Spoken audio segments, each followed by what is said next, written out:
90 minutes has led to this. It's time for the final word. Well, you gonna do it or not? Dismissed. Only on the Sports Source. We are going to do it. We're going to end this show with our Cavaleros line segment, Beat the House. It's brought to you by English Mountain Spring Water. Pure, clean water. Straight from a natural, centuries-old aquifer deep within the earth. There are trail markers on the site that suggest Native Americans originally were the ones to discover that spot. Get it delivered to your home or office, water with absolutely zero aftertaste. It's really unusual when you first taste it. There is no aftertaste at all. English Mountain Spring Water. I fell in love with it. Get it at my home. You will too. EnglishMountainH2O.com. Okay, time for our Beat the House segment, and Chuck is over at the Chucky Casino. You see him right there. New visor. That's such a good week. We made enough we could afford a new visor. All right, here's the way we play this. The guys, Chuck will make a pick. The guys will wager their imaginary money. Through October, you can only wager $200. So you can't go all in. We put that rule in place because David Ubben wasted all his cash last year in week 2. I regret giving him that kind of lifeline because if you look at the standings, he's now the leader this year. Ubben has $800. Will with $600.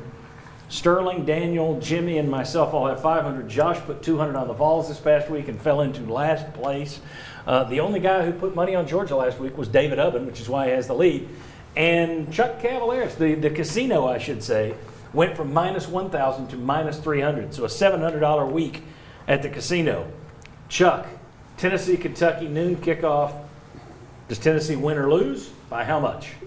Well, we're going to be looking at this game. You know, a lot of people will be talking about it during the week. I mean, I love the rivalry. This goes back, to like the 1800s, back when Sterling Hinton still played. Looking at this game, I think we're going to go ahead and give the Vols a W as kind of a bounce back factor. It is a noon kickoff. We looked at the extended forecast, always check that. It should be some football weather.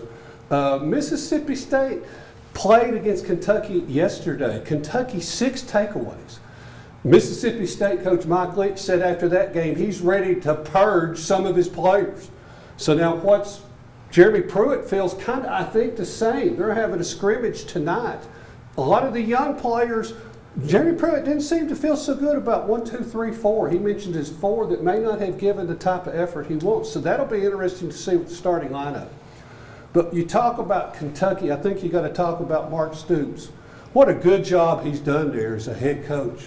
Kentucky is trying to have its 5th straight winning season for the first time since Bear Bryant was the coach in 1953.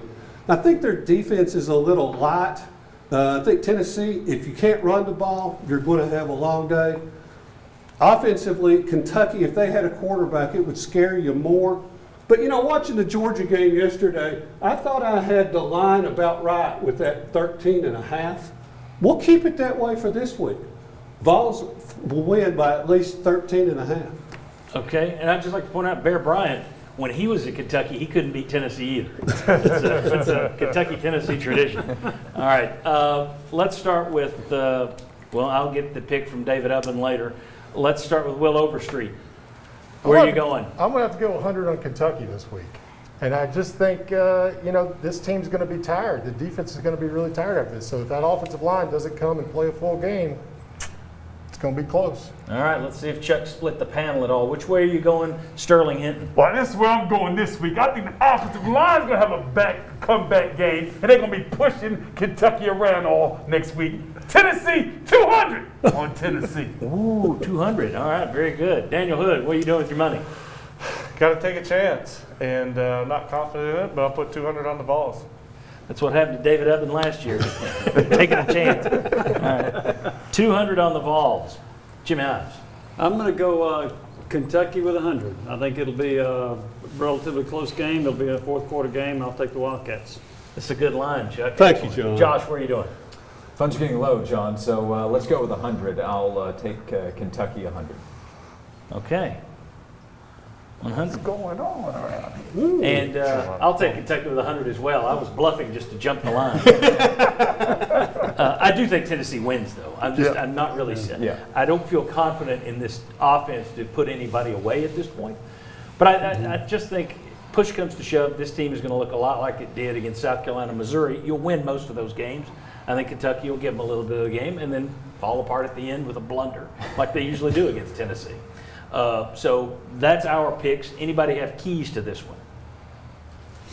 The offensive line blocking somebody? How's that? Block somebody? Well, Anybody? Kentucky forced, as Chuck pointed out, 6 turnovers. They were all interceptions against Mississippi State. Tennessee was fumble-fingered in that second half against Georgia. That's a big key.